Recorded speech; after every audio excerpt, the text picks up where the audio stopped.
stage of early language development focuses on nonverbal communication, wherein the crying of a baby could be their way of expressing they are hungry, irritated, or sleepy, which is also agreed by Happy Chatter 2025, adding that those are their ways to express their needs.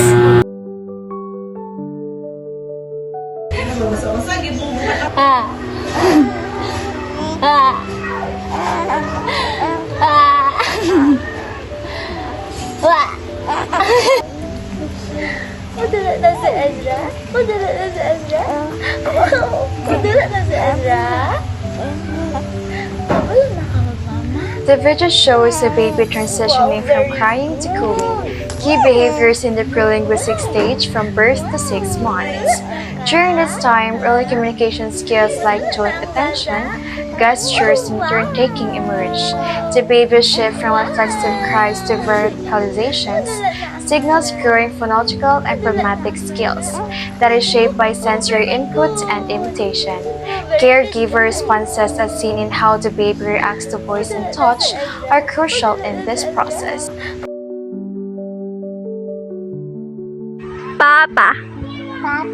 The use of single-word utterances to convey complex meanings is a hallmark of the holoplastic stage, which lasts 8 to 12 months. These holophrases, like milk or mama, serve as declarations, queries, or directives in context and demonstrate a growing awareness of the symbolic potential of language.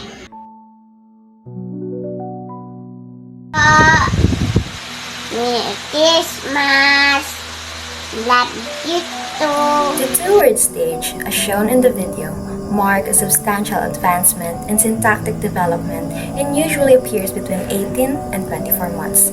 Children start putting words together to form simple two-word sentences, frequently displaying telegraphic speech, which leaves out functions while keeping semantic substance.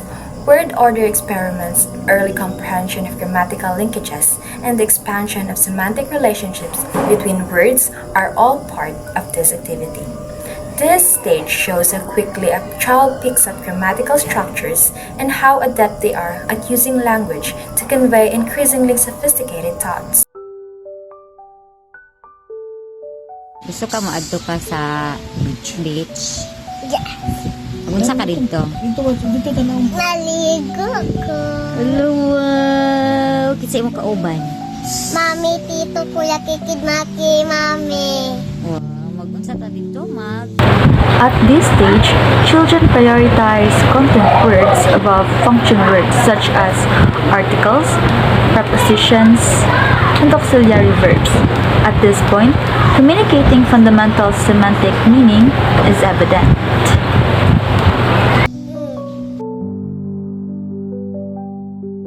Naman. Gusto mo mag-teacher? Kaya nga mag-teacher mo ang gani.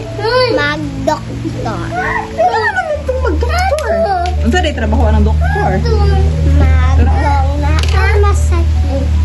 Kaya amo, ayuhan yung doktor. Iyang dughan? Anak din ang doktor. Daw be kung... Finally, we see a 5 to 6-year-old in the multi-word stage, forming sentences with more than 2 words. The child uses plurals, past tense, and expanded phrases that is signs of growing grammar and vocabulary. These sentences shows efforts to express more complex thoughts, supported by a language-rich environment. When making this documentary, the team noticed that majority of the kids in it were uneasy and unconfident when speaking in front of others. They won't speak to us at all, so we have to call their mothers to engage a conversation with them. According to Stephen Krashen's input hypothesis, language acquisition occurs most effectively when students are exposed to comprehensible input. And with that observation, we have concluded as a team that a low-anxiety environment enables learners to concentrate on comprehending and processing the linguistic information without being distracted by emotional barriers. Krashen contends that a low-anxiety setting is essential for successful language acquisition.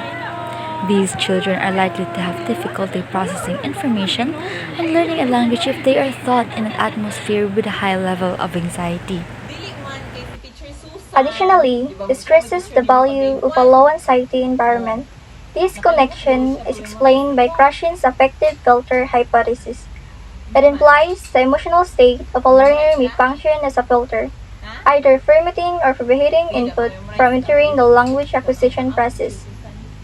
Learners' emotional filters are high when they're nervous, tense, or unconfident, which make it more difficult for them to observe and pick up new language. On the other hand, a low anxiety setting where students experience safety, motivation, and support decreases the affective filter, making it easier for them to take it to assimilate words. We have also asked the parents of our participants on the tips for those parents nurturing the language of their children. And unfortunately, we only have one. And here it is. Ano sa mga strategies nga gibuhat mo para makatuon sila istorya? Ano sa mga ipangbuhat nga step ana? Wala. Dili gid sila i-baby talk mo gid na siya. Actually, ang ihang first nga amo ihang magulang is dugay kay naka-istorya sa same sila ni. Kay mag 3 years old naman siya. Unya dugay iyahang ilang development pa. So, pero dili gid na mo siya gina baby talk to iyahang ate. Kaya sila to na di man sa gina baby talk. Pero kato yung ate, pag istorya gid niya, istorya na gid siya, nga kanang wala ito siya nga kanang duhat pag nga na istorya gid siya dito. Kay ang kani pud siya, dali pud siya naka-istorya, pero mo lagi na dili sila gina baby talk gyud. Mo ra. Dayon. Naglikay pud niya ng too much nga screen time bitaw nila sa YouTube, especially sa YouTube. Kaya dili pud mga interactive. Kay mo na siya magkani pud siya kay magtaas-taas iyang screen time mo nang isa pud siguro ang dugay gid siya naka-istorya.